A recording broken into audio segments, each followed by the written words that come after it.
As the coronavirus pandemic continues to extend its putrid tendrils across the face of the planet, most news coverage and journalism is still caught up in the daily minutiae of how events are unfolding. Analysis of statistics from past days, projections of events in the future, the practicalities of how nations are dealing with this crisis. However, even in the midst of this calamity, the forces that caused it, and the ideology that undergirds their actions, are seeking to avoid responsibility for what they have done. The undeniable facts are that the coronavirus pandemic which we are currently suffering is a product of the ideology of globalism and the forces of international capital that it buttresses. The virus may have originated in China, but large-scale international travel allowed it to quickly begin to move outside of that country.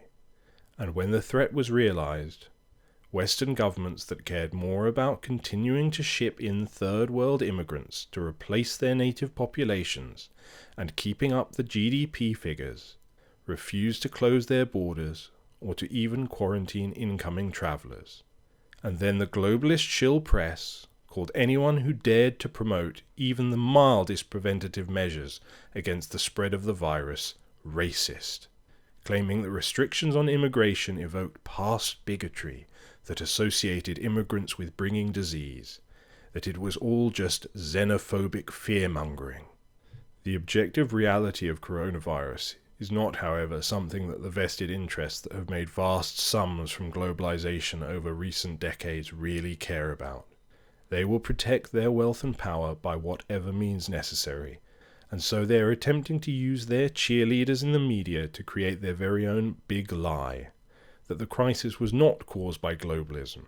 No, it was actually caused by nationalism, and that the direction that Western nations should take now is not to become more nationalist, to close down immigration, to repatriate jobs and industry from the rest of the world.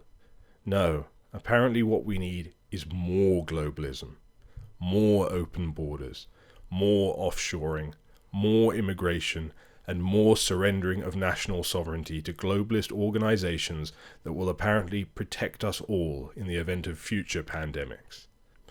The fact that current supranational entities like the EU and global bodies like the WHO have been not just useless, but actually harmful during the pandemic is, of course, utterly ignored. The fact that the EU threatened the UK and Italy early on in the crisis for attempting economic stimulus packages under state aid rules, or that the WHO refused to classify coronavirus as a pandemic for months even though it was clear it was, is totally glossed over. In fact, the globalists and their lackeys in the media are already trying to spin the narrative to claim that actually this virus was caused by nationalism, not globalism, and that the solution isn't a decrease in globalism. Oh no, it's much, much more of it. Much like the Soviet propagandists who responded to famines caused by communism by claiming that they actually happened because Russia wasn't communist enough, these shills will tell any lie to protect their precious ideology, totally inverting the truth. Writing in The Atlantic, loathsome Bush-era neocon David Frum claims that this pandemic is daily proving that border guards and travel restrictions are futile protections against pathogens. Post-coronavirus, the world will need stronger international organizations and closer international cooperation. Of course, his argument is based on a lie. Even now, planes from China and Italy are still flying into European airports, and for months after the Trump administration knew about the dangers of the coronavirus, the borders of America remained open. When a virus can't travel more than a few feet away from its host, border guards most certainly do work. However, it actually gets worse. Former British Prime Minister Gordon Brown has actually just come right out and said what the globalists really want. Acting as a stalking horse for their elites, he has published an article where he directly calls for a world government. Quote, the former Labour Prime Minister, who who was at the centre of the international efforts to tackle the impact of the near meltdown of the banks in 2008, said that there was a need for a task force involving world leaders, health experts, and the heads of the international organizations that would have special executive powers to coordinate the response to coronavirus. Of course, as always, we're promised that the power grab is just temporary.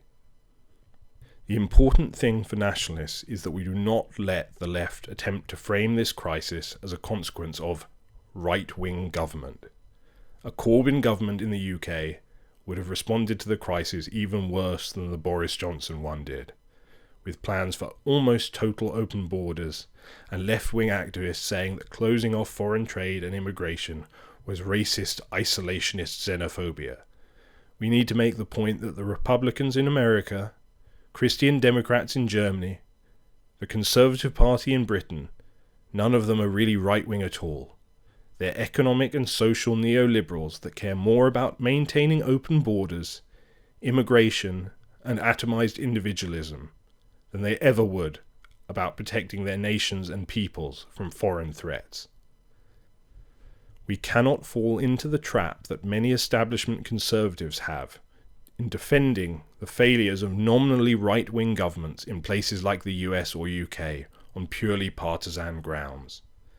Like the MAGA supporters who claimed that fear of the virus was a left-wing plot and a hoax, and that protecting the GDP was what really mattered. No, we should be attacking Trump in America, Boris Johnson in the UK, and Angela Merkel in Germany for the hollowness of their patriotism. We should be attacking them from the right. We should make clear that for all their talk about sovereignty and borders, they've actually done little to protect or truly secure our borders, or to make our nations more self-sufficient. We need to attack conservatives who care only about conserving the economy, who see GDP figures as more important than the lives of our people, the stock market as more important than our countries. The institutions of globalism have utterly failed. The WHO has been corrupted by China. The EU has threatened member states for providing financial aid to their citizens and done nothing to help them, only attempting to move to act at a much later date after massive public pushback. We need to show the public a positive alternative, a solution that will work. We need to show them real nationalism. If Western countries were run by nationalists, they wouldn't put the interests of bankers and global corporations over their own people's safety. There wouldn't be any mass immigration. Borders would have been closed immediately when the nature of the virus became clear. And ironically, by protecting their countries properly from the start, no lockdowns would have even been needed. So they would have actually caused far less damage than the GDP-obsessed open borders neoliberals who kept the borders open until after the virus had already reached their countries. And even if the virus had gotten in and had caused domestic epidemics, we would have had a much more self-reliant economy, with domestic producers of important equipment there when we needed it, instead of relying on hostile third countries and globe-spanning supply chains that shattered when we needed them most. A nationalist government would have focused on protecting the people rather than globalist corporations and selfish atomized individuals. Whatever happens, however events unfold, one thing matters most. We cannot let them get away with this. They will try to weasel their way out of responsibility. They will put the blame onto conservative leaders, even though those so-called conservatives are nothing of the kind. They will try to claim that no one could have predicted this, even though nationalists did.